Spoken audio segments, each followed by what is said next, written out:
भगवते ओम नमो भगवते वासुदेवाय। ओम नमो भगवते वासुदेवाय। ओम अज्ञानातिमिरान्धस्य ज्ञानञ्जनशलाकया चक्षुरुन्मीलितं येन तस्मै श्रीगुरुवे नमः। श्रीचैतन्यमनोभीष्टं स्थापितं येन भूतले स्वयं रूप कदा मह्यं ददाति स्वपदान्तिकम्। वन्देऽहं श्रीगुरु श्रीयुतपदकमलं श्रीगुरून् वैष्णवांश्च श्रीरूपं साग्रजातं सरघरघुनाथ अन्वितं तं सजीवं साद्वैतं सावधूतं परिजनसहितं कृष्णचैतन्यदेवं श्रीराधाकृष्णपादान् सहगणललिता श्रीविशाखा अन्वितांश्च। हे कृष्ण करुणा सिंधु दीनबंधु जगतपते गोपेश गोपिका कांत राधा कांत नमस्तुते। तप्त कांचन गौरांगी राधे वृंदावनेश्वरी विश्वानुसुते देवी प्रणमामि हरिप्रिये।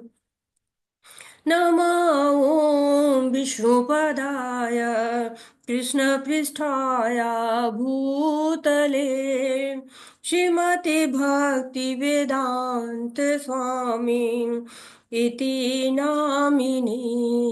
नमस्ते सरस्वती देवे गौरवाणी प्रचारिणी निर्विशेषा शून्यवादी पाश्चात्यदेशतारिणे।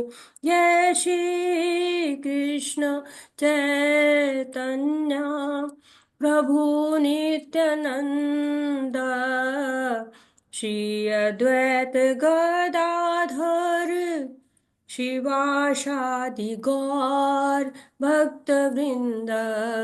हरे कृष्ण कृष्ण कृष्ण हरे हरे हरे राम राम राम हरे हरे। हरे कृष्ण कृष्ण कृष्ण हरे हरे हरे राम राम राम हरे हरे। हरे कृष्णा सभी को शीला प्रभुपाद जी के द्वारा शीला प्रभुपाद जी की जय। हरे कृष्णा सभी को हरे कृष्णा। ये हमने जो यात्रा शुरू की हुई है 18 दिनों की भगवत गीता, इसमें हम 18 दिनों में जो समझने की यात्रा है, इसमें आप सबका स्वागत करती हूँ। सबसे पहले अपने आध्यात्मिक गुरु पूजनीय शीला प्रभुपाद जी को याद करती हूँ, नमन करती हूँ, धन्यवाद देती हूँ और उनसे आशीर्वाद मांगती हूँ कि उन्होंने हमको इतनी भगवत गीता सरल भाषा में प्रदान की है।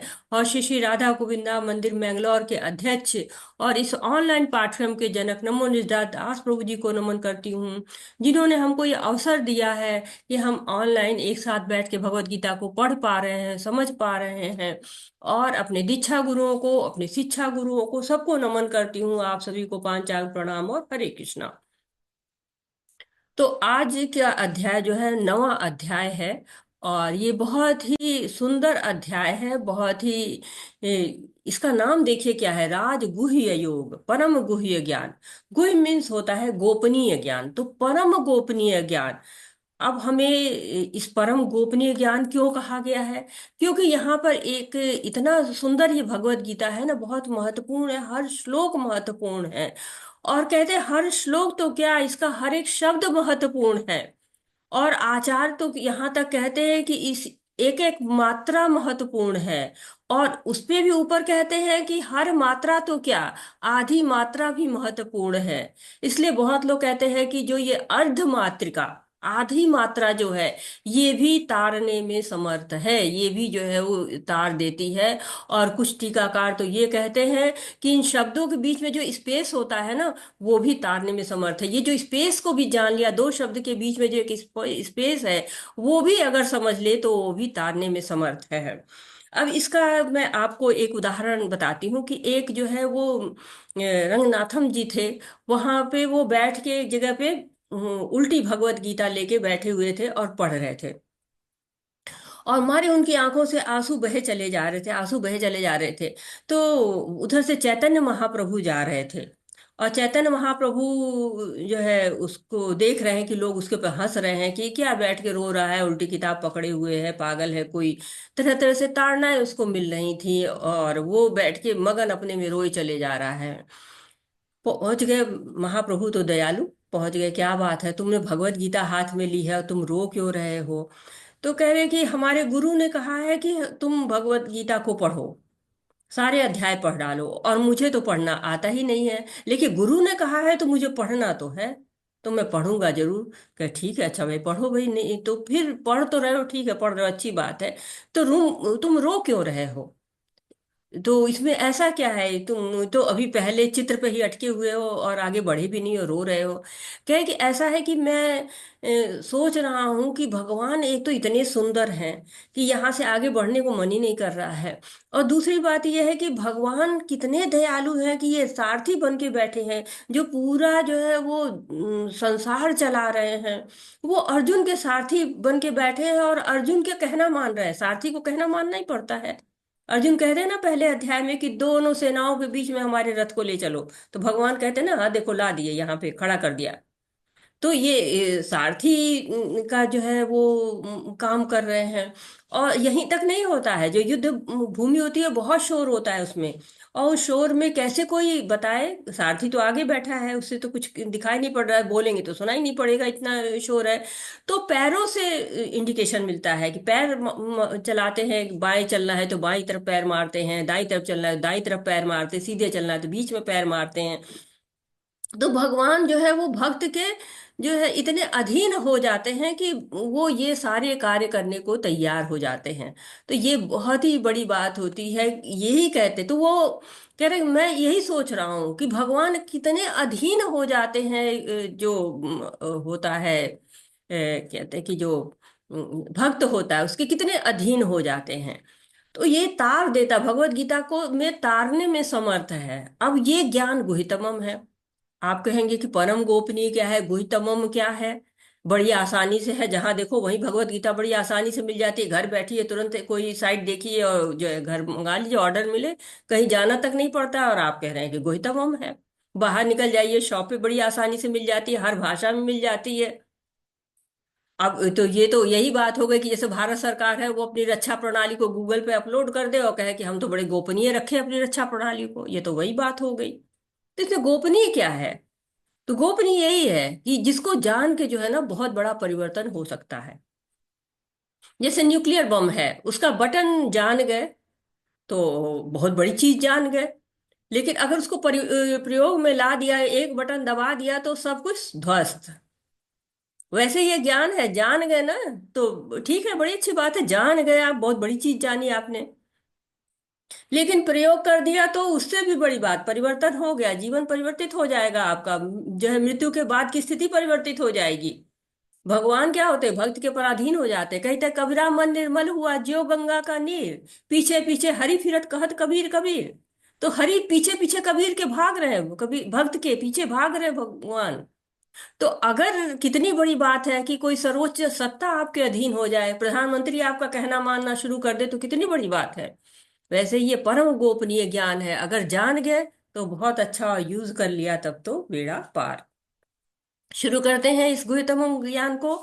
श्री भगवान उवाच इदं तु ते गुह्यतमं प्रवक्ष्याम्य अनुसूयवे ज्ञानं विज्ञान सहितं यज्ञात्वा मोक्षसे शुभात्। श्री भगवान ने कहा, हे अर्जुन, चूंकि तुम मुझसे कभी ईर्ष्या नहीं करते, इसलिए मैं तुम्हें यह परम गुह्य ज्ञान तथा अनुभूति बतलाऊंगा, जिसे जानकर तुम संसार के सारे क्लेशों से मुक्त हो जाओगे। तो अब भगवान ज्ञान विज्ञान बताने जा रहे हैं। अब जब हम 7वां अध्याय पढ़ रहे थे तो वहां पर भगवान हमको ज्ञान दे रहे थे, ज्ञान विज्ञान की धारा को प्रवाहित कर रहे थे। और उस ज्ञान को प्रवाहित करते करते क्या हुआ कि बीच में कुछ प्रश्न आ गए। अर्जुन ने कुछ प्रश्न पूछ लिए, और उन प्रश्नों को बताने में जो है वो भगवान लग गए। और वो प्रश्न क्या थे कि ब्रह्म क्या है, ब्रह्म के बारे में पूछा गया कि ब्रह्म क्या है, और साथ आध्यात्म क्या है, अधिभूत क्या है, अधिदैव क्या है, और अधियज्ञ कौन है, और शरीर में अधियज्ञ को कैसे जाना जाता है। तो ये सारे प्रश्न जो है वो आ गए थे अर्जुन के पास। और अर्जुन ने वो प्रश्न पूछे और कृष्ण भगवान उसका उत्तर देना शुरू कर देते हैं। तो कोई बताएगा ब्रह्म क्या है? ब्रह्म किसको कहा है? भगवान ने क्या बताया ब्रह्म के बारे में? हरे कृष्णा, कोई बताएगा? हैंड रेज कर सकते हैं आप। ब्रह्म किसको कहते हैं? हाँ, मंजू माता जी, हरे कृष्णा। हरे कृष्णा। हरे कृष्णा माता जी, पंचांग प्रणाम। पंचांग प्रणाम माता जी। ब्रह्म यानी कृष्ण का ही, जिसमें सारा ब्रह्मांड छुपा हुआ है। ब्रह्म यानी एक अभिभूति कह सकते हैं, जिसको शब्दों में बयान नहीं कर सकते हैं। हरे एक कृष्णा। एहसास बोल सकते हैं उसको। हरे कृष्णा, धन्यवाद माता जी। रूमा माता जी, हरे कृष्णा। और माता जी, ब्रह्म जीव को कहते हैं और भगवान को परम ब्रह्म कहते हैं। जो कि जीव, जो भगवान परम ब्रह्म होते हैं, वो अविनाशी होते हैं, और जीव को ब्रह्म कहा जाता है। बहुत बहुत धन्यवाद माता जी, बिल्कुल सही। सुषमा माता जी, हरे कृष्णा।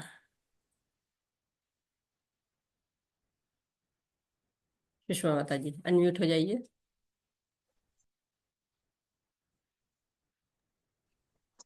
ब्रह्म एक प्रकाश पुंज भगवान का रूप। माता जी, हरे कृष्णा। बहुत बहुत धन्यवाद माता जी। तो जो कल हम लोगों ने पढ़ा था कि जीव को ब्रह्म कहते हैं। ब्रह्म जो है, जो भगवान को भी कहते हैं, जैसा माता जी कह रही, तेज को भी, ब्रह्म तेज को भी कहा जाता है। लेकिन जो है ब्रह्म जीव को, मुख्यतः ब्रह्म जो है वो जीव को कहा जाता है। और जीव जो है क्या होता है? अविनाशी होता है। और उसका स्वभाव, आध्यात्म क्या होता है? स्वभाव उसका क्या होता है? कि वो भगवान का जो है दासता करना, भगवान की सेवा करना। कर्म क्या के बारे में कहा गया? कि सकाम कर्म के बारे में कहा कि वो जो कर्म होते हैं उससे शरीर जो है वो परिवर्तन करता है, क्योंकि कर्म से बंधन लगते हैं और उसी के अनुसार उसको योनियां मिलती रहती हैं। अधिभूत क्या है? अधिभूत प्रकृति है, जो हमेशा बदलती रहती है, परिवर्तन होता रहता है। और जो है ये भौतिक शरीर भी जो है वो भौतिक तत्वों से मिलके बना होता है, जो भौतिक प्रकृति में तत्व होते हैं। अधिदैव यानी कि विराट पुरुष, जिसमें कि सारे देवी देवता, सारे लोग शामिल होते हैं। अधियज्ञ यानी कि यज्ञों का भोक्ता कौन होता है? वो परमात्मा होते हैं। वो परमात्मा हमारे शरीर में, हृदय के अंदर रहते हैं। और मृत्यु के समय, प्रयाण काले, जो मृत्यु के समय क्या करना चाहिए, और यही बताया गया था कि मृत्यु के समय में जब हम याद करते हैं, जो भी हम याद करते हैं, उसी की तरह से हमें योनियां मिल जाती हैं।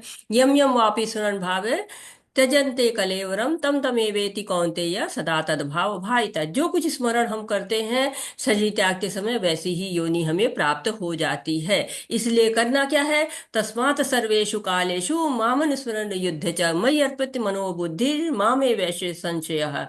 तो हमको हर काल में जो भी युद्ध हमारा है, जो भी कार्य हम कर रहे हैं, उस कार्य को करते समय हमें मन बुद्धि भगवान में अर्पित करके भगवान को प्राप्त कर लेना चाहिए। और कैसे प्राप्त कर सकते हैं, कैसे ध्यान करेंगे? कि वो लघु से भी, अणु से भी लघु है, और सर्वज्ञ है, अचिंतनीय है, जो है बहुत सुंदर रूप है उनका। और जो है सब भौतिक प्रकृति, अज्ञानता, तम सबसे परे हैं, अनादि हैं। जब हम उनको उस रूप में याद कर लेते हैं, तो क्या होता है? हम शुद्ध भक्ति करना शुरू कर सकते हैं, शुद्ध भक्ति करने लगते हैं। जो सबसे जो मुख्य बात बताई गई है 9वें अध्याय में, वो बताई गई अनन्य भक्ति के बारे में। अनन्य भक्ति कैसे होती है, उसकी महिमा कैसी है, ये जो है भगवान ने 8वें अध्याय में ही सबसे पहले, जहां तक मेरी याददाश्त है, सबसे पहले उन्होंने अनन्य भक्ति के बारे में 8वें अध्याय के 14वें श्लोक में बोला है। अनन्य चेता सतम यो मा स्मृति नित्यशः तस्याहं सुलभः पार्थ नित्य युक्त रूप योगिनः। अनन्य भक्ति, जो किसी और के लिए नहीं, अन्य नहीं, अनन्य, केवल एक भगवान के प्रति जो भक्ति होती है, वो अनन्य भक्ति कही जाती है। और इस पूरे भगवत गीता का अर्थ यही है, इसका भाव यही है, भावनाएं यही है कि हमको अनन्य भक्ति करनी चाहिए। तो इंग्लिश में इसको कहा जाता है अनएलॉयड। एलॉय का अर्थ होता है कि शुद्ध, अशुद्धियां। तो अनएलॉयड का मतलब कि अशुद्धि है ही नहीं है। तो हमें ऐसी भक्ति सीखनी है जैसे मीराबाई ने की थी, कर्माबाई ने की थी। और जो है हमें अनन्य भक्ति सीखने के लिए चैतन्य महाप्रभु का उदाहरण भी ले सकते हैं कि उन्होंने कैसे एक भक्त के रूप में पूरा जीवन जिया और हमको बताया कि अनन्य भक्ति कैसे हो सकती है। तो ये अध्याय हमारा पूरा अनन्य भक्ति के ऊपर ही बात करता है। और ये राजगुह्यम है, कैसे, अभी इसके बारे में भी हम जानेंगे। और भगवान कह रहे मैं तुमको गुह्यतम ज्ञान बताने जा रहा हूँ। क्यों? क्योंकि तुम अनसूये हो, तुम जो है ईर्ष्या करते ही नहीं हो। तो भगवान को वही जान सकता है जो भगवान से ईर्ष्या नहीं करे। अब रावण है, हिरण्यकश्यपु है, कंस है, शिशुपाल है, जरासंध है, भगवान से ईर्ष्या कर रहे हैं। अर्जुन नहीं करते हैं। इसीलिए जो है वो ईर्ष्यालु नहीं है, इसीलिए वो भगवान के मुखारबिंद से भगवत गीता को सुनते हैं। इससे पहले भी हम जब चौथा अध्याय पढ़ रहे थे, तब भी भगवान ने कहा था, स एवाय मया तेद्यम योग प्रोक्ता पुरातन भक्तेशी में सखा चेति रहस्यम ही एतत् उत्तमः। तो मैं तुमको इतना उत्तम रहस्य, दिव्य रहस्य बता रहा हूँ। क्यों बता रहा हूँ? क्योंकि तुम मुझसे मेरे भक्त हो, मेरे सखा हो, इसलिए मैं तुम्हें ये रहस्य बता रहा हूँ। हरे कृष्णा। कोई पढ़ना चाहेगा? सुषमा माता जी पढ़िए माता जी।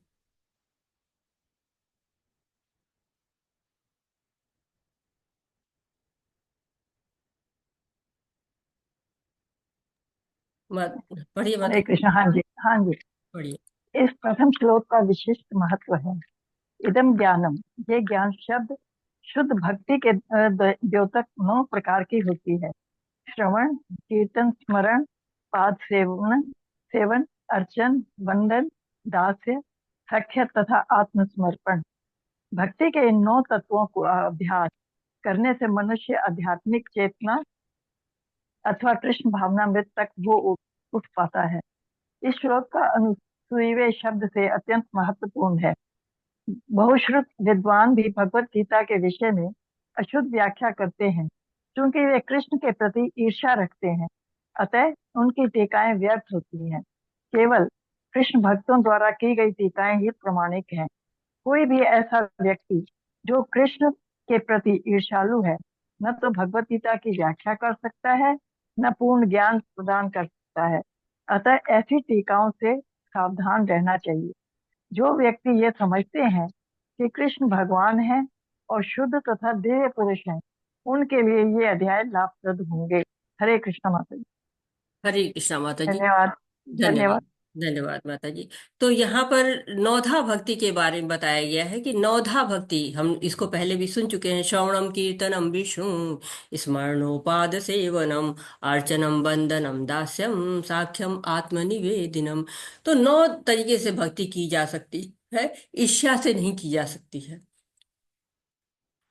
स्मरण करिए, वंदन करिए, कीर्तन करिए, चरण कमलों की सेवा करिए, दास्य भाव से करिए, साख्य भाव से भगवान के प्रति जो है सेवाएं करिए। लेकिन ईर्ष्या नहीं रखनी है। भगवत गीता को सोच समझ करके और बहुत ज्यादा श्रद्धा के साथ पढ़ना है। और श्रद्धा के साथ हमको भगवत गीता को नहीं पढ़ना है। कहते हैं अश्रद्धा नाम पुरुषा धर्म शस्य परंतप। और हरे कृष्णा, ये शायद अभी आ रहा है श्लोक ये। इसके पहले हम दूसरा श्लोक पढ़ लेते हैं। राज विद्या राजगुह्यम पवित्रम मिदमुत्तमम प्रत्यक्षावगमम धर्म्यम सुसुखम कर्तुम व्ययम। यह ज्ञान सब विद्याओं का राजा है, जो समस्त रहस्यों में सर्वाधिक गोपनीय है। यह परम शुद्ध है, चूंकि यह आत्मा की प्रत्यक्ष अनुभूति कराने वाला है। अतः यह धर्म का सिद्धांत है, यह अविनाशी है, अत्यंत सुखपूर्वक संपन्न किया जाता है। तो अब यहाँ पर राज विद्या, ये जो विद्या है ना, राज विद्या है, जो भगवान हमको बताने जा रहे हैं। और भगवत गीता का सार है एक तरह से 9वां अध्याय, एकदम बीचों बीच में भी आता है। और साथ ही साथ कहते हैं कि ये हमको जीवन की ऊंचाइयों पर ले जाता है। हम भौतिक जीवन में डॉक्टर, इंजीनियर, वैज्ञानिक और न जाने आईएएस पीसीएस कितनी ढेर सारे बन सकते हैं हम। हमें सुख सुविधाएं मिल सकती हैं, लेकिन जन्म मृत्यु जरा व्याधि से पार हम नहीं पा सकते हैं। अगली योनि अपनी नहीं सुधार सकते। इसके लिए केवल क्या चाहिए? गुह्यतम ज्ञान चाहिए। गुह्यतम ज्ञान क्या है? पहले हमने सबसे पहले पढ़ लिया है आपको कि आत्मा का ज्ञान, जो दूसरे अध्याय में हमने पढ़ा था, वो भी तो कितना गुह्य ज्ञान था। उसमें जो है बहुत सारा गुह्य ज्ञान दिया गया। और इसके बाद हमने 7वें अध्याय में विभूतियों के बारे में पढ़ा, वो भी भगवान का कितना गुह्यतर ज्ञान है। अब इदम गुह्यतमम ज्ञान, सब विद्याओं का राजा, राज विद्या है, राजगुह्यम सर्वाधिक गोपनीय है, पवित्रम विदमुत्तमम परम शुद्ध है, सारे पाप को नष्ट कर देता है, उत्तमम तम से जो ऊपर ले जाए वो उत्तमम, प्रत्यक्षावगमम आत्मा की प्रत्यक्ष अनुभूति कराने वाला है, धर्म्यम धर्म का सिद्धांत है, धर्म तू साक्षात भगवत प्रणीतम, भक्तों का संग करिए, भजन क्रिया करिए, धर्म का सिद्धांत है ये, सुसुखम सुख देता है, बहुत सरल है, बहुत सुख देने वाला है, अव्यय अविनाशी है। तो ये जो है कितना सुंदर जो है वो ज्ञान है, एक तरह से कितना सुंदर है, इसको हम धीरे धीरे और पढ़ते हैं और समझने की कोशिश करते हैं। हे परंतु जो लोग भक्ति में श्रद्धा नहीं रखते वो मुझे प्राप्त नहीं कर पाते, अतः वे इस भौतिक जगत में जन्म मृत्यु के मार्ग पर वापस आते रहते हैं। तो श्रद्धावान लभते ज्ञानम, जो श्रद्धा होती है जिनको, उनको तो मिल जाता है, लेकिन जो अश्रद्धा नाम पुरुषा धर्म शास परंतप अप्रप्यामा निवर्तन्ते मृत्यु संसार वर्तमने, जो मृत्यु संसार में जो इससे पार पाना है, ये श्रद्धा के से नहीं हो सकता है, श्रद्धा होनी चाहिए। बड़ा भक्ति का पहला स्टेज ही होता है, पहला कदम जैसे रखेंगे ना, श्रद्धा होनी चाहिए, उसके बाद भक्तों का संग होना चाहिए। अगर भगवान पे विश्वास नहीं है तो कैसे प्राप्त कर पाएंगे? बिना श्रद्धा के तो कुछ नहीं मिल सकता है ना। भगवान का एक नाम मुकुंद है, मुक्ति के दाता है। तो जब तक हम श्रद्धा रख के भगवान की भक्ति नहीं करेंगे, हमको मुक्ति नहीं मिल सकती है। जो श्रद्धा करता है उसको मुक्ति मिल जाती है। शंकराचार्य जी गाते हैं ना, गीता महात्म्य हमने अभी पढ़ा था, वही गीता महात्म्य को लिखने वाले शंकराचार्य जी, वो एक बड़ा सुंदर भजन गाते हैं, भज गोविंदम भज गोपालम। और उसमें कहते हैं पुनरपि जन्मम पुनरपि मरणम, पुनरपि जननी जठरे शरणम, इस संसारे बहु दुस्तारे, कृपया पारे पाहि मुरारे। कृपया करो मुरारी, हमको जो है इस जो दुस्तर जो संसार है इससे पार लगाओ, शरण में लो, मुझे मुक्ति दो। बहुत विशाल है ये समुद्र, भव सागर है, सागर अथाह जल है इसमें, इससे पार करना बहुत मुश्किल है, दुस्तर है। तो जो मनुष्य का जीवन हमें मिला है, इसमें हम जिज्ञासा कर सकते हैं, और जिज्ञासा कर सकते हैं कि हम कहाँ से आए हैं, हमें क्या करना है, हम किस तरह से भगवान को प्राप्त कर सकते हैं। तो जब पशु तो हम है नहीं, पशु तो केवल खाना खाना चाहिए, मंदिर में भी भेज दो ना, वहां भी खाना ही ढूंढता रहेगा, भगवान को प्रणाम करने नहीं जाएगा। लेकिन पशु जीवन से हम जब ऊपर का जीवन हमको मिला हुआ है, तो हमें भगवान को याद करना चाहिए, सेवा करनी चाहिए। यह संपूर्ण जगत मेरे अव्यक्त रूप द्वारा व्याप्त है, समस्त जीव मुझ में है किंतु मैं उनमें नहीं हूं। अब भगवान अपने बारे में बता रहे हैं कि क्या है, कि मैं, ये सारा जगत मुझ में है। भगवान जो है वो सब जगह है, जहां भी देखिए वहीं पे दिखाई पड़ेंगे। जैसे कि सूर्य है, सूर्य आता है ना, सुबह खिड़की खोल लीजिए, हमारे कमरे में प्रवेश कर जाता है सूरज, पूरी शक्ति के साथ, पूरे ताप के साथ, पूरे प्रकाश के साथ। वैसे ही भगवान इस जग की शक्तियां सारे जगत में दिखाई पड़ती हैं, अंतर्यामी है भगवान, हमारे हृदय में रहकर हमारी भी खोज खबर लिए रहते हैं। चैतन्य चैतामृत में कहा गया है ना, कृष्ण शरीरे सब जगत विश्राम। ये जो जगत है ना, ये कृष्ण का जो है विश्राम स्थल है, जो है सारा जगत उन्हीं में समाया हुआ है। कहने का मतलब यही है कि सारा जगत उन्हीं में समाया है, सारी शक्तियां उनकी इस जगत में व्याप्त हैं। और हमने अभी पढ़ा था, मता परंतर नान्य किश्चित धनंजय, मयि सर्विदम प्रोतम सूत्रे मणिगणा इव, कि मैं जो है वो एक धागा हूँ, जैसे किसी माला का धागा होता है, धागा नहीं दिखता है, मोती बस दिखते हैं, या फूलों की माला लिखी है तो फूल केवल दिखते हैं। वैसे ही मैं जो है भले नहीं दिखाई देता हूँ, लेकिन मेरी शक्तियां, सूर्य है, चंद्रमा है, सब जो है वो भगवान की शक्तियां हैं, दिखाई पड़ती रहती हैं। कहते हैं कि राजा जैसे नियम बनाता है, सरकार के नियम जैसे बनते हैं, राज्य उसी से चलता है, लेकिन राजा उसके अधीन नहीं होता है। तो भगवान सब जगह विद्यमान है, लेकिन भगवान इससे अलग है, भगवान इसके नियमों के बंधन में नहीं है, इसके जो है वो अधीन कार्य नहीं करते हैं। तथापि मेरे द्वारा उत्पन्न सारी वस्तुएं मुझ में स्थित नहीं रहती, जरा मेरे योग ऐश्वर्य को देखो। यद्यपि मैं समस्त जीवों का पालक भरता हूँ और सर्वत्र व्याप्त हूँ, लेकिन मैं इस विराट व्यक्ति का अंश नहीं हूँ, मैं सृष्टि का कारण स्वरूप हूँ।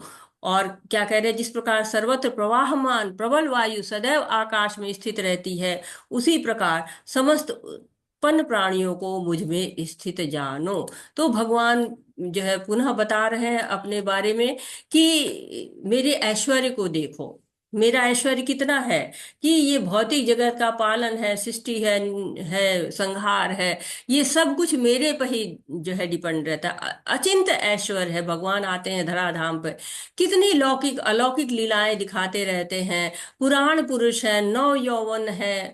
तो भगवान के जो है ऐश्वर्य बहुत ही जो है वो बहुत ही ज्यादा ऐश्वर्य है उनके।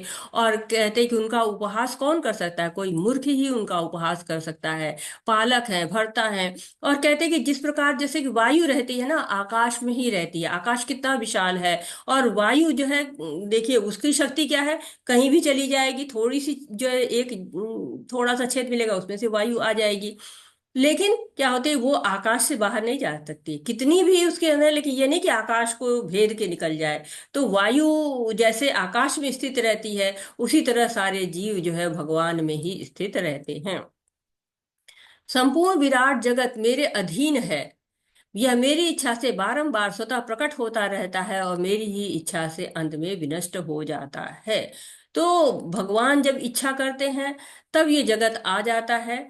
और कहते हैं ना कि भगवान की जब इच्छा होती है सृष्टि करने की, तो वो दृष्टिपात करते हैं और सृष्टि हो जाती है। जब फिर उनकी इच्छा होती है तो प्रलय हो जाता है, और हर कल्प में सृजन होता है, प्रलय होता है। जब 100 साल ब्रह्मा जी का जब पूरा हो जाता है, तो भगवान द्वारा जो है ये जो प्रकृति है वो फिर उन्हीं में समा जाती है, ब्रह्मा जी के समेत सब समा जाते हैं ये भगवान के अंदर ही। तो ये ऐसे ही है जैसे मकड़ी है ना, वो जाला बनाती है और आराम से घूमती रहती है, उसमें जो है जीव फंसता रहता है, वो खाती पीती रहती है, और फिर अंत में जो है मकड़ी उस जाले को पूरा निगल जाती है। वैसे ही भगवान अपनी सृष्टि में आराम से विचरते रहते हैं, कहीं फंसते नहीं हैं। और जब अंत होता है सृष्टि का, तो पूरी सृष्टि उनके अंदर समा जाती है। कहते हैं ना कि भगवान सारी जो प्रकृति है भगवान की अध्यक्षता में बिल्कुल कार्य करती रहती है, भगवान ही सारी सृष्टि को चलाते रहते हैं। मयाध्यक्षेण प्रकृति सूयते सचराचरम हेतुनानेन कौन्तेय जगद्वि परिवर्तते। हे कुंती पुत्र, यह भौतिक जगत मेरी शक्तियों में से एक है और मेरी अध्यक्षता में कार्य करती है, जिससे सारे चर तथा अचर प्राणी उत्पन्न होते हैं। इसके शासन में यह जगत बारंबार सृजित और विनष्ट होता रहता है। तो चर अचर प्राणी और बिल्कुल मतलब स्पष्ट रूप से बता रहे हैं कि सब कार्य जो करते हुए दिख रहे हैं, सूर्य जो है, चंद्रमा अपनी समय पर निकल रहा है, और पेड़ पौधे उग रहे हैं, नदियां बह रही हैं, पृथ्वी अपनी धुरी पर घूम रही है। तो ऐसा लगता है कि ये प्रकृति तो ऑटोमेटिक है, स्वचालित है, सब अपने आप से हो रहा है। लेकिन जरा सा भी एक कोना खिसक जाए, जरा सा कुछ कमी हो जाए, वायु न रहे, प्रकाश न रहे, ताप न रहे, कुछ खाने को कम हो जाए, तो क्या होगा, जीवन समाप्त हो जाएगा। लेकिन इसके बाद भी देखिए, इतना सब होने के बाद भी क्या हम भगवान को धन्यवाद देते हैं? अगर भौतिक जगत में हमको कोई छोटी सी चीज, एक चॉकलेट दे देता है, एक पेंसिल दे देता है, तो क्या करते हैं हम, उसको थैंक यू बोलते हैं।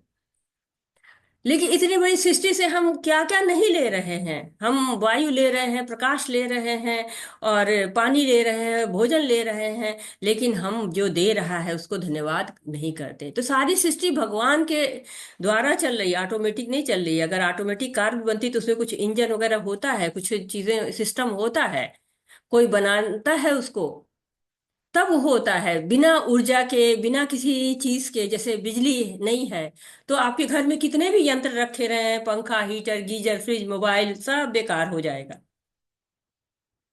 जैसे कि अभी है, अभी मेरा जो है वो लैंप कार्य नहीं कर रहा है, मेरे जो है उसका चार्ज टूट गया, मैं बार बार लगाने की कोशिश कर रही हूँ, मुझे जो है वो देखने में थोड़ी सी दिक्कत हो रही है। तो क्या है, एक जो है तार हटा और मेरे को प्रॉब्लम हो रही है। तो ऐसे ही हम जो है इतनी चीजें सब रखी, लेकिन शक्ति न रहे तो काम नहीं कर पाते, अब उसमें चार्जिंग नहीं होती, वो काम नहीं कर रहा है। तो ऐसे ही भगवान का कितना जो है वो बनाया हुआ है कि गाय को घास खिला दिया जाता है, भैंस को घास खिला दिया जाता है और दूध निकलने लगता है, ऑटोमेटिक है। भगवान ने ऐसी बना दी है, सिस्टम फिट कर दिया है। शेर को घास खिलाइए तो दूध नहीं देगा, बैल को घास खिलाइए वो दूध नहीं देगा, भगवान की व्यवस्था है। आज तक कोई ऐसी मशीन नहीं बनी हुई है कि इधर से जो है वो घास डालो उधर से दूध निकले। हम जो है जो भोजन कर लेते हैं वो ब्लड बन जाता है। ऐसी कोई मशीन आज तक नहीं बनी है कि कुछ भी खाओ हुआ उसका खून बन जाए। कोई डोसा खा रहा है, कोई पिज्जा खा रहा है, कोई रोटी खा रहा है, कोई चावल खा रहा है, कोई दाल खा रहा है, और बन क्या रहा है? सब ब्लड बन जा रहा है, सब पोषण कर रहा है। ऐसा कहाँ कोई सिस्टम बना पाया है या बन पाया है? अजानन्ति मां मूढ़ा मानुषीतनुमाश्रितम् परम भावम जानन्तो मम भूत महेश्वरम। जब मैं मनुष्य रूप में अवतरित होता हूँ तो मूर्ख मेरा उपहास करते हैं। वे मुझ परमेश्वर के दिव्य स्वभाव को नहीं जानते हैं। तो क्या कह रहे हैं कि बहुत महत्वपूर्ण श्लोक है कि भगवान बता रहे हैं कि अर्जुन के मन में थोड़ा संशय था ना, उस संशय को दूर करते हुए बता रहे हैं कि ये जो लोग हैं, पहले हमने पढ़ा ना कि चार तरह के लोग हैं, वो भगवान की शरण में नहीं जाते हैं। तो उसमें हम लोगों ने मूढ़ को भी देखा था ना, मूढ़ और मूर्ख लोग हैं। तो ये मूर्ख लोग कौन हैं? वही है जो भगवान के पास नहीं जानते हैं। जो है माया पीता ज्ञाना है, न राधम है, असुर हैं। वो लोग भगवान की शरण में नहीं जाते हैं। क्यों? क्योंकि भगवान के दिव्य स्वभाव को नहीं जान पाते हैं। तो शिशुपाल था, भगवान का संबंधी था, फिर भी भगवान को नहीं जान पाया, उनको भरा बुरा भला सब क्या क्या कहता रहा, और अंत में जो है प्राणों से हाथ धो बैठा। वैसे ही जो है जो और भी दुर्योधन है, धृतराष्ट्र हैं, कंस हैं, ये लोग नहीं समझ पाए। दुर्योधन को तो भगवान ने अपना विराट रूप भी दिखाया था। लेकिन जो मूढ़ लोग होते हैं वो भगवान सामने रहते हुए भी, सोचिए कितनी बड़ी जो है दुर्भाग्यता है कि सामने भगवान खड़े हैं और फिर भी नहीं पहचान पा रहे हैं। मोघाशा मोघ कर्माणो मोघ ज्ञाना विचेतसः राक्षसी मासुरी चैवं प्रकृति मोहिनी श्रिता। जो लोग इस प्रकार मोहग्रस्त होते हैं वे आसुरी तथा नास्तिक विचारों के प्रति आकृष्ट रहते हैं। इस मोहग्रस्त अवस्था में उनकी मुक्ति आशा, उनके सकाम कर्म तथा ज्ञान का अनुशीलन सभी निष्फल हो जाते हैं।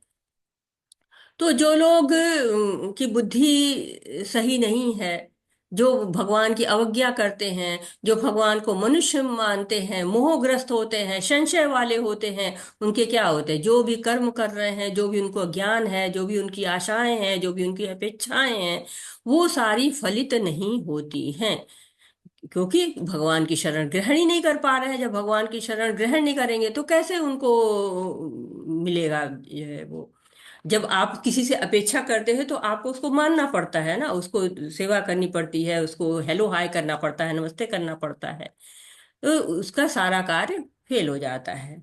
महात्मास्तु मां पार्थ दैवीं प्रकृतिमाश्रित भजन्त्य अनन्य मनसो ज्ञात्वा भूतादिं व्ययम्।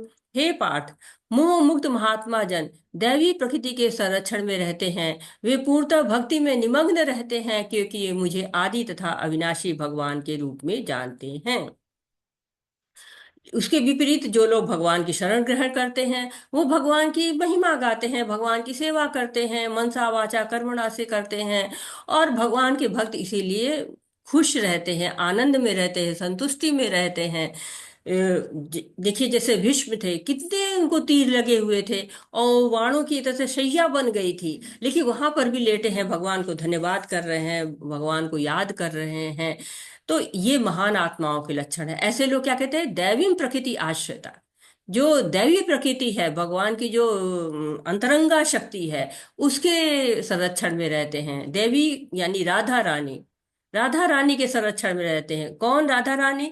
जो कि भगवान के हृदय को भी हर लेने वाली है, वो राधा रानी। तो अगर हम राधा रानी की सेवा कर देते हैं, राधा रानी की शरण पहुंच जाते हैं, तो कृष्ण तो उसके जो है वो बात को झुठला ही नहीं सकते हैं। कृष्ण तो उसको अपने पास जरूर रखेंगे, कृष्ण जरूर उसके ध्यान रखेंगे। इसलिए हमें राधा रानी जो उनकी अंतरंगा शक्ति है, उनकी भी उनकी सेवा करनी चाहिए। सतत कीर्तयन्तो मां यतन्तश्च दृढव्रता नमस्तंश्च मां भक्त्या नित्ययुक्ता उपासते। ये महात्मा मेरी महिमा का नित्य कीर्तन करते हुए, दृढ़ संकल्प के साथ प्रयास करते हुए, मुझे नमस्कार करते हुए भक्ति भाव से निरंतर मेरी पूजा करते हैं। अब जिसको पता चल गया भगवान के गुणों के बारे में, भगवान की महिमा के बारे में, वो क्या कहेगा? सतत कीर्तन तो लगातार निरंतरता से भगवान को याद करेगा। क्यों? क्योंकि कौन है? भगवान ही तो है जो उसकी रक्षा करने वाले हैं, भगवान ही तो है जो उसको मुक्ति प्रदान करने वाले हैं। और भगवान का वो निरंतर जप करते रहते हैं। और कहते हैं एक संबंध बन जाता है ना, जब आप किसी की सेवा करते हैं तो एक संबंध बनने लगता है। प्रभुपाद जी इसको कहते हैं कि जब कोई नई बहू घर में आती है तो बड़ा अच्छा लगता है, क्योंकि बड़ा गाजा बाजा सा माहौल रहता है, बहुत खुशनुमा माहौल रहता है, तो वो बड़ा अच्छा लगता है। लेकिन उसी जब वो आती है और जब सेवा करना शुरू करती है अपने सास की, अपने ससुर की, अपने नंद की, अपने देवर की, अपने पति की, तो क्या होता है, सब उससे और प्रेम करने लगते हैं। तो किसी की सेवा करिए तो प्रेम बढ़ता है। भगवान की भी सेवा करिए, एक माला अवश्य जप करिए, कीर्तन करिए, नमस्कार करिए, धीरे धीरे भक्ति भाव बढ़ाइए, दृढ़ होती जाएगी भक्ति। ऐसी कोई विधि नहीं है ना कि कोई मंत्र डाला और तुरंत महात्मा बन गए। धीरे धीरे जो है भगवान के गुणगान करते करते, सतत कीर्तन करते करते क्या होती, भक्ति दृढ़ होती चली जाती है। ये फॉर्मूला है। पिताहमस्य जगतो माता धाता पितामह, वैद्यम पवित्रम ओंकार ऋक्साम यजुरेव च। मैं इस ब्रह्मांड का पिता माता आश्रय तथा पितामह हूँ। मैं ज्ञेय जान्य योग शुद्धिकर्ता तथा ओंकार हूँ। मैं ऋग्वेद सामवेद तथा यजुर्वेद भी हूँ। अब भगवान बता रहे हैं कि मैं क्या क्या हूँ। देख लो मेरा तुमसे क्या संबंध है। तो मैं माता भी हूँ, पिता भी हूँ, धाता यानी कि शिष्टा भी हूँ, सृष्टि करता हूँ मैं। और पितामह यानी कि ग्रैंडफादर, दादा भी मैं ही हूँ। तो भौतिक जगत में हमको माता पिता मिलते हैं, परंतु वो माता पिता भी और हम भी सारे के सारे कौन हैं? भगवान के अंश है। ये संबंध है हमारा भगवान से। जब हम भगवत गीता पढ़ते हैं तो क्या जानते हैं? भगवान के बारे में जानते हैं, भक्त के बारे में जानते हैं, जीव के बारे में जानते हैं, और जीव का भगवान से क्या संबंध है इसके बारे में भी जान जाते हैं। तो यहाँ पता चल गया हमको कि कौन है भगवान। भगवान ने सृष्टि बनाई है, इसके रचयिता है, इसके पालक है, इसके संहार करता है। और हमारा जो है ना, हमारा खानदान, क्या बोलते हैं, वंश, हम बहुत ऊंचे खानदान से हैं। हम बड़ा ऊंचा, हमारा जो है लेगेसी हमारी बहुत ऊंची है। हम जो है वो भगवान के बच्चे हैं। तो हमें कोई भगवान का बच्चा जो है, जो बड़े घर का बच्चा समझ लीजिए हो, कोई बड़ा धनाढ्य है, प्रधानमंत्री का बच्चा हो, और ऐसे छोटे छोटे कार्यकर्ता पकड़ा जाए, कहीं भीख मांगता पकड़ा जाए, कुछ चोरी करता पकड़ा जाए, तो कहेंगे ना, इतना बड़ा बच्चा हो कि इतने बड़े परिवार का ये कैसा खराब काम कर रहा है। तो हम भी इतने बड़े भगवान के बच्चे हैं। हमको भी जो है सोच समझ के कार्य करने चाहिए, हमको भी कोई गलत कार्य नहीं करना चाहिए। मैं ही लक्ष्य पालन करता, स्वामी साक्षी धाम शरणस्थली तथा अत्यंत मित्र हूँ, अत्यंत प्रिय मित्र हूँ। मैं सृष्टि तथा प्रलय सबका आधार आश्रय तथा अविनाशी बीज भी हूँ। हे अर्जुन, मैं ही ताप प्रदान करता हूँ और वर्षा को रोकता तथा लाता हूँ। मैं अमरत्व हूँ और साक्षात मृत्यु भी हूँ। आत्मा तथा पदार्थ, सत तथा असत दोनों मुझ में हैं। तो भगवान ने क्या क्या बता दिया, क्या क्या है भगवान। मतलब अचिंत्य है, हम सोच भी नहीं सकते हैं। ये तो हमें यहाँ पे बताया जाता है घरों में। तो भगवान क्या है? गति है। गति क्या है? जो यहाँ पे भौतिक प्रकृति हमेशा परिवर्तनशील हो, सब चलता रहता है। सूर्य चल रहा है, चंद्रमा चल रहा है, पृथ्वी चल रही है, जो है वो तो चलते हैं। सबका जो है वो गति भरता प्रभु। गति भरता, गति का जो है लक्ष्य क्या है? प्रभु है। कौन से प्रभु? जो पालक है, भगवान है। चल के हमें पहुंचना कहाँ पे है? भगवान के पास पहुंचना है। तो भौतिक जीवन में जो हमारी खाने पीने की, रहने की सारी व्यवस्था कर रहा है, तो उसके पास हमें जाना है। दौड़ के जाता है ना बच्चा, दौड़ता है, माँ माँ माँ, पापा पापा क्या लेके आए हो, मुझे दो। तो वैसे भगवान जो है वो हमको सब देते हैं। पिता जो है बाहर जाके पैसा कमा के लाता है, हम पानी लेके दौड़ते हैं। जो भी पालना हमारी करता है, हम उसके प्रति जो है क्या होता है, रेडी होते हैं ना। माता पिता ऋण हम चुकाते हैं ना। तो भगवान क्या है? भगवान सुहृद सर्वभूता नाम है। हमको हमारा पालन कर रहे हैं, हमारे लिए सारी व्यवस्थाएं कर रहे हैं। तो हमें क्या करना, हमें उनके पास जाना चाहिए, हमें उनके पास जाने की व्यवस्था करनी चाहिए। जो हमें प्यार करेगा हम उसके पास जाते हैं ना। लेकिन हमको जब लक्ष्य बनाते हैं तो हमें रास्ता भी सही चुनना चाहिए। अब ऐसा तो है नहीं कि एयरपोर्ट पर जाएंगे और रेलवे टिकट मांगेंगे, नहीं। रेलवे स्टेशन पर रेलवे टिकट मिलेगा, हवाई जहाज, जो एयरपोर्ट पर जाएंगे तो हवाई जहाज मिलेगा। भगवान की तरफ पैर बढ़ाएंगे तो हमारी गति उधर की ओर हो जाएगी। और अगर हम माया की तरफ पैर बढ़ा देंगे तो फिर हम माया में फंसते चले जाएंगे। तो भगवान सब कुछ प्रदान कर रहे हैं, और भगवान ही वर्षा भी लाते हैं, ताप भी लाते हैं, और साक्षात काल भी वही है। जो भगवान की एक शक्ति काल भी है। तो भगवान सारी व्यवस्था करते हैं, जन्म से लेकर मृत्यु तक की, और बीच में पालना तक की भी। तो हमें भगवान को ही याद करना चाहिए, भगवान का ही सारा कार्य हमारा भगवान को ही समर्पित होना चाहिए। हरे कृष्णा। कोई पढ़नेगा? माधुरी माता जी पढ़िए।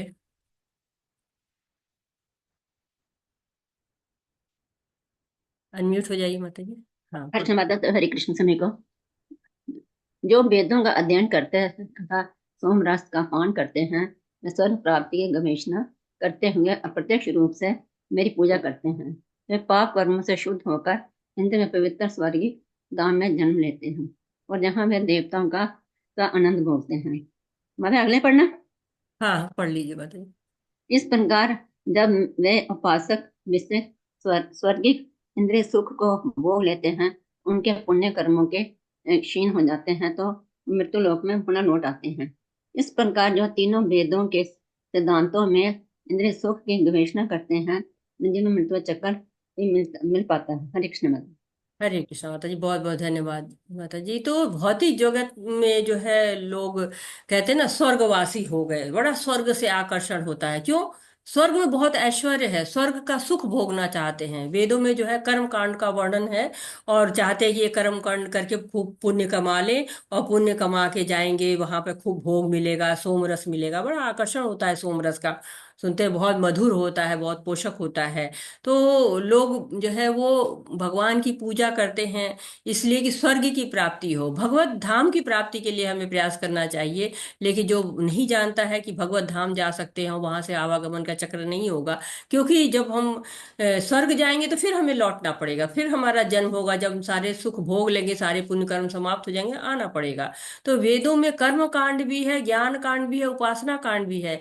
लेकिन लोग कर्म कांड में ही उलझते रहते हैं, स्वर्ग लोक में जाते हैं। जबकि स्वर्ग लोक में बड़ी लंबी आयु है, लेकिन फिर भी वापस लौटना पड़ता है। जैसे फेरी व्हील है ना, यहाँ से चले, अच्छे कर्म किए, पहुंच गए यहाँ पे, खत्म हो गया, फिर लौट के फिर यहीं आना पड़ता है।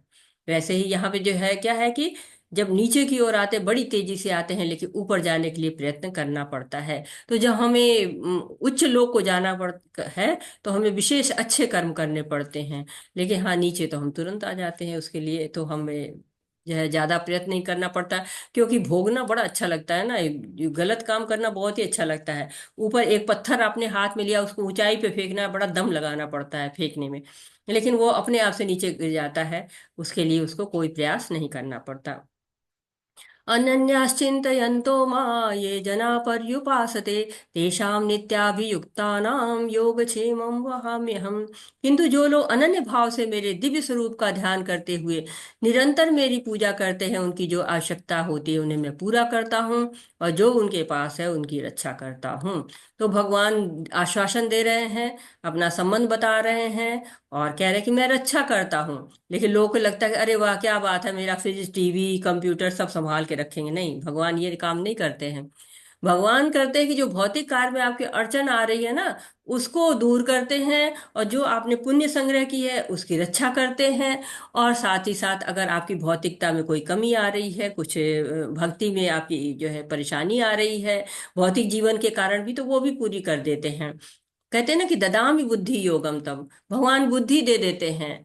और जैसे कि आप इस समय हम लोग को बुद्धि प्राप्त है, हम श्रवण कीर्तन कर रहे हैं, और हो सकता है कि अगर हमें ये बुद्धि प्राप्त न होती तो हम न जाने कहाँ बैठे रहते, न जाने कौन से घोर कर्म करते रहते। ध्रुव महाराज थे, उन्होंने अपनी माँ से कहा कि मुझे अपने पिता से बड़ा राज चाहिए, तो माता कहती है कि वो तो भगवान ही दे सकते हैं। अब ध्रुव जी कहते हैं भगवान कहाँ मिलेगा, माता कहती है जंगल में। अब जो है ध्रुव महाराज छोटे से बच्चे चल दिए। अब तो जो भी जानवर दिखता, जो कुछ भी, तो भगवान भगवान, क्योंकि उन्होंने भगवान तो देखा नहीं था।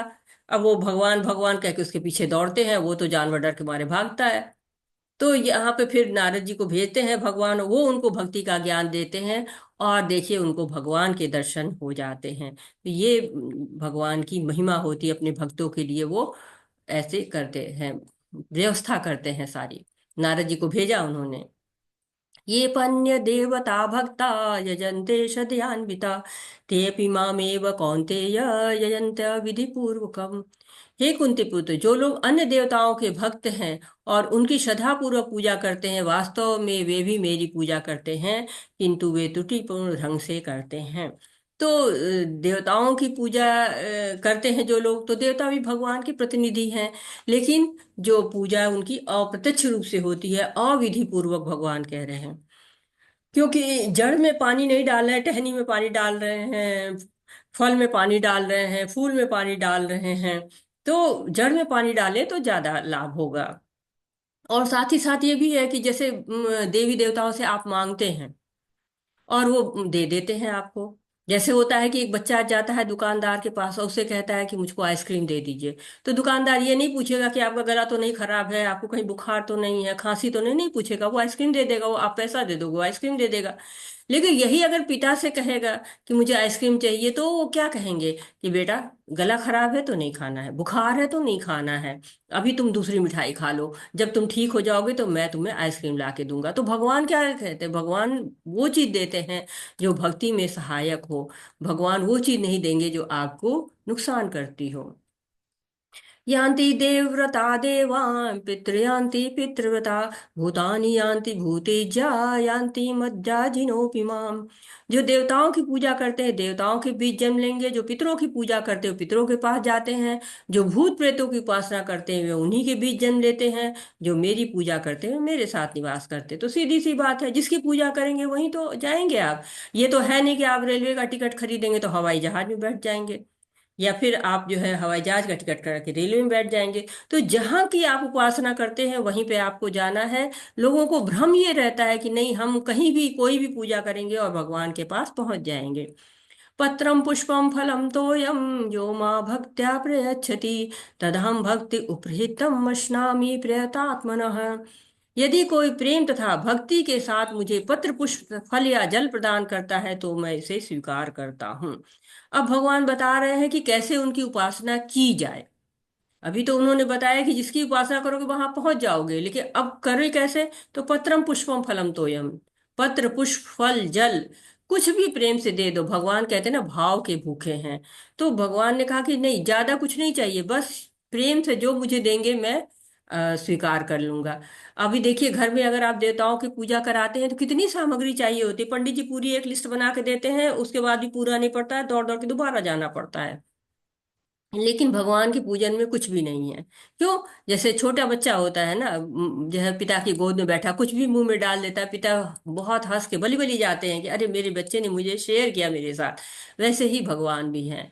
यत् करोषि यश्नासि यज्जोहोषि ददासि यत् यत् तपस्यासि कौन्तेय तत्कुरुष्व मदर्पणम्। हे कुंती पुत्र, तुम जो कुछ करते हो, जो कुछ खाते हो, जो कुछ अर्पित करते हो या दान देते हो, और जो भी तपस्या करते हो मुझे अर्पित करते हुए करो। तो यहाँ पे पहले तो भगवान ने कहा कि वस्तु क्या अर्पित करना चाहते हो तुम। अब इसके बाद भगवान कर्म के बारे में कर रहे हैं कि कर्म तुम कैसे अर्पित करोगे। तो जो करते हो, दान तप यज्ञ जो कुछ भी करते हो, तुम मुझको अर्पित करो। क्यों? क्योंकि आसक्ति नहीं रखनी। इस भौतिक जगत में आसक्ति के कारण ही सारी समस्याएं होती हैं। अगर आसक्ति रखेंगे तो हम कर्म फल की आशा करते हैं, लेकिन कर्म फल की आशा न करके जो कुछ भी खा पी रहे हो, जो कुछ हो, सारा कुछ भगवान के लिए ही करो। समूहम सर्वभूतेषु न मे देषु अस्ति न प्रिय ये भजन्ति तु मां भक्त्या मयि ते तेषु चाप्यहम्। मैं न तो किसी से द्वेष करता हूँ, न ही किसी के साथ पक्षपात करता हूँ। मैं सबों के लिए समभाव हूँ, किंतु जो कोई भक्ति पूर्वक मेरी सेवा करता है वह मेरा मित्र है, मुझ में स्थित रहता है और मैं भी उसका मित्र हूँ। अब भगवान जो है क्या कह रहे हैं कि कई लोग कहते हैं ना कि भगवान भक्तों का बहुत पक्ष लेते हैं, लेकिन भगवान कह रहे हैं मैं तो समान भाव से रहता हूँ। जैसे माता पिता हैं तो वो भाई सबके वो समान दृष्टि से देखते हैं। ऐसा तो है नहीं कि जो है वो उसको ज्यादा मानते उसको कम मानते, ऐसा जो है नहीं होता है। माता पिता के लिए समभाव, वैसे मैं भी जो है सबके लिए समान हूँ।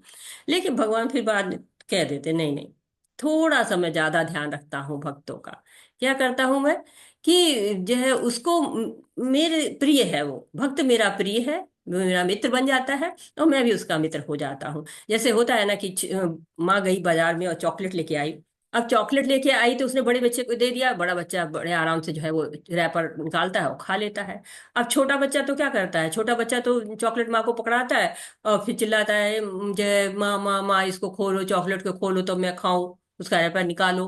वैसे ही हम भक्त क्या करते हैं, हरे कृष्णा हरे कृष्णा, अब पीछे पीछे हरे कृष्णा चिल्लाएंगे तो भगवान को तो पलट के देखना ही पड़ेगा ना।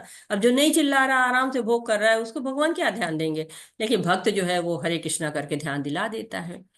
अपि चेस् दुराचारो भजन्ते मामनन्य भाव साधुरेव समन्तव्य सम्यग् व्यवस्थितो हि सः। यदि कोई जघन्य से जघन्य कर्म करता है, किंतु यदि वह भक्ति में रत रहता है तो उसे साधु मानना चाहिए, क्योंकि वह अपने संकल्प में अडिग रहता है। अब यहाँ भगवान बहुत बड़ी बात कह रहे हैं, क्योंकि अपि चेस दुराचारो, मतलब जो दुराचार कर ले, कितना गलती कर ले, भयंकर गलती कर ले। हम कहते हैं ना कि अरे, अब कई लोग इस बात को कहते हैं कि अरे बहुत पाप कर लिए, अब थोड़ा हम भक्ति कर लेंगे तो क्या लाभ होगा, इससे अच्छा है कि हम जो है माया मिले न कृष्णा, तो माया ही कोई भोग ले। लेकिन नहीं, भगवान कह रहे हैं गलती हो गई, लेकिन अगर वो कर रहा है, सेवा कर रहा है, भक्ति कर रहा है, अगर उसके कुछ पूर्व संस्कार हैं, उसके कारण उसकी कुछ गलती भी हो गई, तो भी अगर वो भक्ति कर रहा है तो ऐसे ही मानो जैसे चांद पर धब्बा होता है, लेकिन उसकी चांदनी में फर्क नहीं पड़ता है। क्यों कह रहे हैं भगवान ऐसा, क्योंकि भक्ति कर रहा है ना, तो उसके पुराने जो पाप होंगे वो धुलते चले जाएंगे, आगे वो पाप करेगा नहीं, क्योंकि अब उसको भक्ति करते तो समझ आ जाएगी, शुद्धि आती जाएगी, तो गलतियां नहीं करेगा। और भक्ति करते करते हो सकता है कि उसके पुराने जो है पाप भी कट जाए। जैसे होता है कि पंखा आप बंद कर देते हैं, आपने जैसे ही लाइट ऑफ की, मतलब स्विच ऑफ किया आपने, तो ऐसा नहीं पंखा टक से बंद हो जाता है, धीरे धीरे चलता रहता है, धीरे धीरे बंद होता है। वैसे अगर कोई भक्ति में आ गया, देखिए अभी उसके संस्कार तो समाप्त नहीं हुए हैं ना, इसके कारण उसके में हो सकता है कि कुछ कमी आ सकती है। क्षिप्रं भवति धर्मात्मा शश्वच्छान्ति निगच्छति, कौन्तेय प्रतिजानहि न मे भक्ति प्रणश्यति। वह तुरंत धर्मात्मा बन जाता है और स्थायी शांति को प्राप्त होता है। हे कुंती पुत्र, निडर होकर घोषणा कर दो कि मेरे भक्त का कभी विनाश नहीं होता है। अब भगवान जो है क्या कह रहे हैं, निडर होकर घोषणा कर दो। अरे भगवान खुद भी तो घोषणा कर सकते हैं, लेकिन भगवान अर्जुन से कह रहे हैं कि तुम घोषणा करो कि भक्त का कभी विनाश नहीं होता है। क्यों कह रहे हैं ऐसा, भगवान जो है स्वयं क्यों नहीं बोल रहे हैं? क्योंकि भगवान अपना कहा तो टाल जाते हैं, अपने वचन को तो तोड़ सकते हैं, पर भक्तों के वचन की मर्यादा को कभी नहीं तोड़ते हैं। देखिए प्रहलाद जी के लिए जो है वो दौड़ के आ गए। जैसे प्रहलाद ने कहा कि जो है हिरण्यकश्यपु ने प्रहलाद से कहा कि क्या इस कमरे में तुम्हारे भगवान हैं, तुरंत भगवान आके वहां जो है प्रकट हो जाते हैं। ऐसा थोड़ी ना कि कोई भगवान छुप के बैठे थे और प्रहलाद को पता था इस वाले कमरे में हाथ दिखाओ, नहीं, उसका वचन रखने के लिए, प्रहलाद का वचन रखने के लिए आ गए हैं। भीष्म पितामह थे, महाभारत में जब वो हो रही थी तो लड़ाई युद्ध क्षेत्र में, भीष्म पितामह ने कहा कि मैं तो आपसे जो है वो उठवा लूंगा शस्त्र, जबकि भगवान ने कहा था कि मैं जो है शस्त्र नहीं उठाऊंगा। जो है भीम ने कहा, भीष्म ने कहा कि नहीं, मैं तो आपसे उठवा लूंगा। एक समय आता है अर्जुन पे इतने बाणों की बौछार हो जाती है कि अर्जुन की जो है वो घबरा जाते हैं। भगवान को इतना गुस्सा आता है कि वो तुरंत जो है उठा लेते हैं शस्त्र और उसी पहिया उठा लेते रथ का, और तुरंत वहां भीष्म हाथ जोड़ लेते कि नहीं, बस इतना ही करवाना था आपसे। अर्जुन भी याद दिलाते हैं, नहीं आपको शस्त्र नहीं उठाना है। तो भगवान भक्त के वचन की मर्यादा को अवश्य रखते हैं। मां हि पार्थ व्यपाश्रिता ये पिष्य पापयोनय, स्त्रियो वैश्यास्तथा शूद्रास्ते पियांति पराम गतिम। हे पार्थ, जो लोग मेरी शरण ग्रहण करते हैं वे भले ही निम्न जन्मा स्त्री, वैश्य, व्यापारी तथा शुद्ध श्रमिक क्यों न हो, वे परम धाम को प्राप्त होते हैं। तो भगवान की शरण ग्रहण करना बहुत जरूरी है। शरण जो भी ग्रहण कर लेता है वो परम धाम को प्राप्त हो जाता है। कोई ऊंच नीच का भेद नहीं है। देखिए स्त्री के रूप में आप द्रौपदी कितनी बड़ी भक्त थी, कुंती महारानी कितनी बड़ी भक्त थी, प्रहलाद जो है असुर परिवार से थे।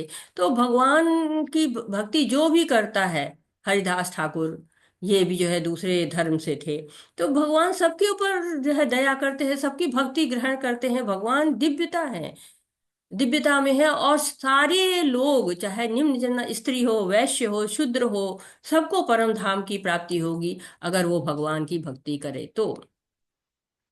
मन्मनाभो मद्भक्तो मद्याजी मां नमस्कुरु माम वैश्यसि युक्तेव मात्मनं मत्परायणः। अपने मन को मेरे नित्य चिंतन में लगाओ, मेरे भक्त बनो, मुझे नमस्कार करो, मेरी ही पूजा करो। इस प्रकार मुझ में पूर्णतया तल्लीन होने पर तुम निश्चित रूप से मुझको प्राप्त करोगे। तो ये जो श्लोक है बहुत महत्वपूर्ण श्लोक है, बहुत सुंदर श्लोक है। और सबसे बड़ी बात है कि ये जो है भगवत गीता में 2 बार आया है। अभी पहली बार यहाँ पे 9वें अध्याय में आया है। जब आप 18वें अध्याय में जाएंगे तो वहां पे 18.65 श्लोक भी यही ऐसा ही है। पहली लाइन सेम है, दूसरी लाइन थोड़ा सा अंतर हो जाता है। तो भगवान 2 बार कह रहे हैं कोई चीज। सोचिए कितनी जो है महत्व की बात है कि उस 2 बार भगवान को कहनी पड़ी। भगवान सरल है ना, सरलता दिखाते हैं अपनी, कि जो चीज महत्वपूर्ण हो उसको 2 बार कहते हैं। और सरलता उन्होंने पहले भी दिखाई जब उन्होंने कहा कि पत्रम पुष्पम फलम तोयम। यानी कि गरीब हो, अमीर हो, छोटा हो, बड़ा हो, इतना तो सबके पास है। आप रास्ते में जा रहे हो, आप कहीं भी हो, आप जो है ये पत्र पुष्प फल तो ये तो कुछ ना कुछ तो पाई जाएंगे भगवान को अर्पित करने के लिए। कहते हैं ना हम यात्रा में हम क्या करें, कई लोग इससे तो वहां भी जल तो आपको मिल ही जाएगा, पत्र पुष्प कुछ मिल ही जाएगा, सब कर सकते हैं गरीब अमीर। लेकिन इसका कतई अर्थ ये नहीं है कि आप भगवान ने किया पत्रम पुष्पम फलम तोयम तो हम बस यही जो है चढ़ा देंगे। नहीं, आपके पास जो बेस्ट हो, क्यों अपने बेस्ट को, जब आपके घर में कोई मेहमान आता है जो आपके दिल के बहुत करीब होता है, क्या करते हैं आप बेस्ट चीजें लेके भागते हैं उसके पीछे कि हाँ ये भी खा लीजिए, ये यहाँ बैठिए, इस जगह जो है आरामदायक रहेंगे, आप ये खाइए, ये आपको ज्यादा प्रिय लगेगा। तो क्यों? क्योंकि हम उसको प्रिय मान, तो भगवान हमारे कितने प्रिय हैं, हमारा कितना ध्यान रखते हैं, तो हमें तो उनके लिए सबसे बेस्ट लेके जाना चाहिए। और एक बात और भी भगवान इस चीज को कह के बता रहे हैं कि अखाद्य वस्तुओं को लेके मत जाइए उनके पास। ऐसा नहीं है कि नहीं हम तो तंबाकू खाते हैं, हम तो गुटखा खाते हैं, ये भी हम आपको चढ़ा रहे हैं, नहीं। अखाद्य वस्तुएं नहीं भगवान खाते हैं। भगवान जो है वो साफ सुथरी सुंदर प्रकृति से मिली हुई चीजों को इस तरह से खाते हैं। इसी सरलता को भगवान फिर यहाँ पे दिखा रहे हैं, सिखा रहे हैं भक्ति करना। बिल्कुल छोटे बच्चों को जैसे सिखाया जाता है ना, वैसे सिखा रहे हैं क्या करना है कि मन मना भव मद भक्तो। क्या करना है, पहले मन मना भव, मेरा जो है चिंतन करो, जो है चिंतन करिए मेरे को, मेरा जो है हमेशा मेरे मन को अपने मेरे में लगा दीजिए, अपना मन जो है मेरे में ही जो है रख दीजिए। अब लोग कहेंगे कि अरे ये मन तो बड़ा चंचल है, कैसे, मन तो लगता ही नहीं है। जब भक्ति करने चलते हैं न जाने हमको, जब भी जप माला करते हैं सारी दुनिया जहान की बातें तो मुझे तभी याद आती हैं, सारी घर गृहस्थी, सारे नाते रिश्तेदार पड़ोसी बच्चे परिवार सब तभी याद आता है, मन तो लग ही नहीं रहा है। तो क्या करो, कह रहे हैं मेरे भक्त बनो, भक्त बनो। अब बड़ा मुश्किल है, भक्त कैसे बने, नई नई भक्ति करने चले हैं, समय है नहीं, और जो है वो 16 माला जप हो नहीं रहा है, भक्त कैसे बन जाए, बड़ा मुश्किल है ये कार्य तो। बहुत है, लोग जनरली कहिए कि हाँ थोड़ा बैठिए सुनिए भगवान की वाणी, तो कहते समय ही नहीं है।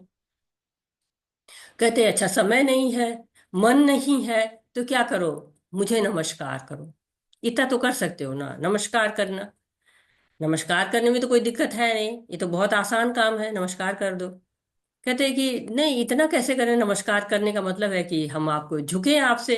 तो हमारे अंदर तो बड़ा अहंकार है, अहंकार है कि खत्म ही नहीं होता, मैं मेरा समाप्ति नहीं हो रहा है, नमस्कार कैसे करें आपको। उसके लिए तो हमें सर झुकाना पड़ेगा ना, नमस्कार करने के लिए झुकने का हमारे पास बिल्कुल ही नहीं तथा है, हम नहीं झुक सकते हैं। तो भगवान कह रहे मेरी पूजा करो। पूजा, हाँ, जो है चाहे मन लगे ना लगे, चाहे जो है नमन हो न बने, भक्ति हो पाए चाहे न हुए, ऐसे ही पूजा ही कर लो। तो भगवान क्यों ऐसा कह रहे हैं कि जब पूजा करने लगेंगे ना, कुछ दिन पूजा करते करते क्या होगा, धीरे धीरे सर भी झुकने लगेगा, नमन हो जाएगा। और जब चरणों में सिर झुकना शुरू हो जाएगा तो क्या होगा, भक्ति भी आनी शुरू हो जाएगी। और जब भक्ति आनी शुरू हो जाएगी तो चिंतन भी शुरू ही हो जाएगा।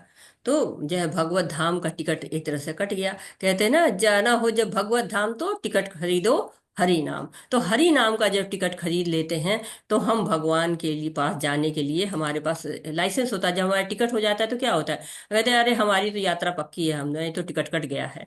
तो जब हम हरि नाम का माला हाथ में ले लेते हैं तो हमारा टिकट एक तरह से कट चुका होता है, हम भगवत धाम जाने के लिए तैयारी हमारी शुरू हो जाती है।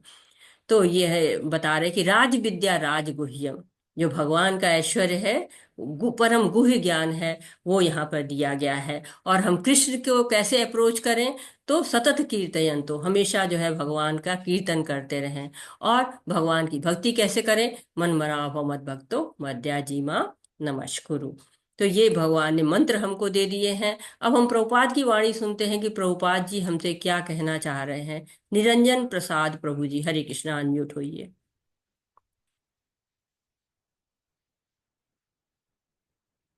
अनम्यूट होइए प्रभु जी, हरे कृष्णा, पढ़िए।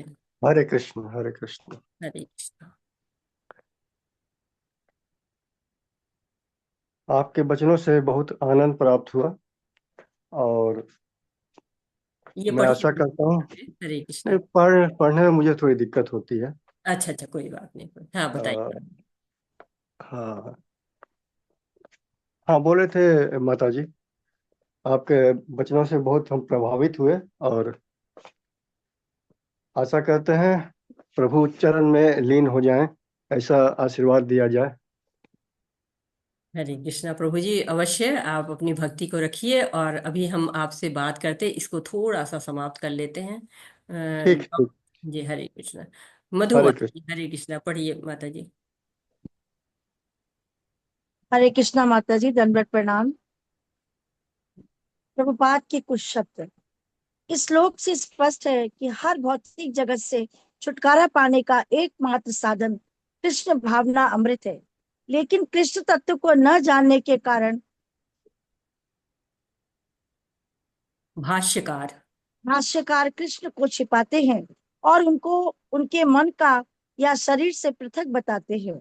यद्यपि यह कृष्ण तत्व के प्रति निरी अज्ञानता है, किंतु कुछ लोग जनता को भ्रमित करके धन कमाते हैं। अतः मनुष्य को कृष्ण के आदि रूप में मन को स्थिर करना चाहिए।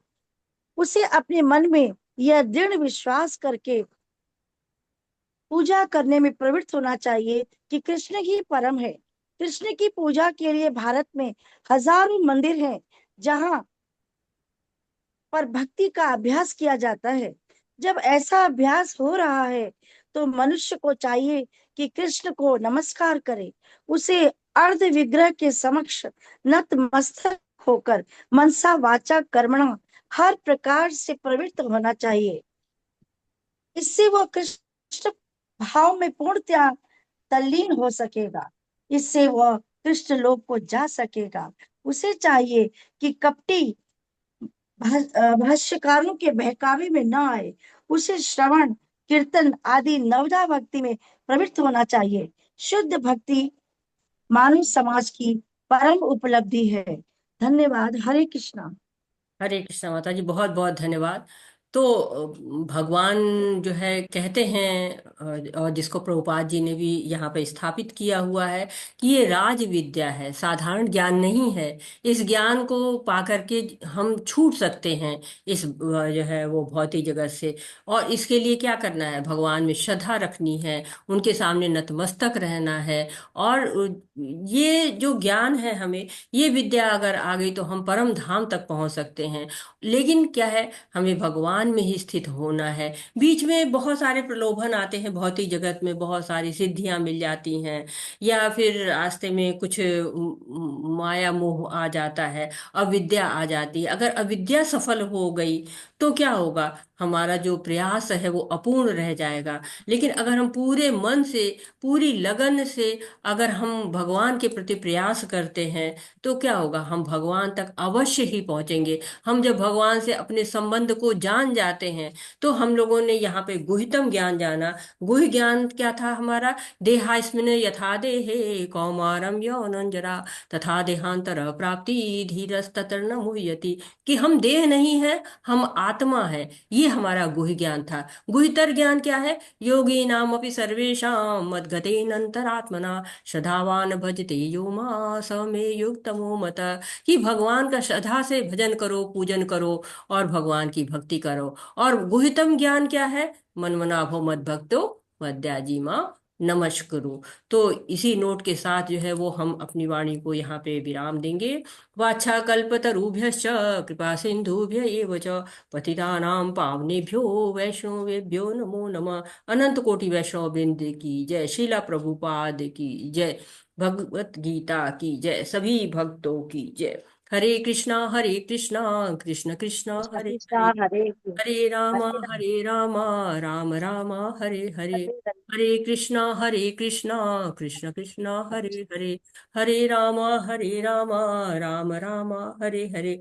सभी को बहुत बहुत धन्यवाद। और आज से संबंधित कोई प्रश्न है, कोई सुझाव है, आप कुछ कहना चाहते हैं, कुछ ऐड करना चाहते हैं, तो हरे कृष्णा, बहुत बहुत धन्यवाद। प्रभु जी हरे कृष्णा।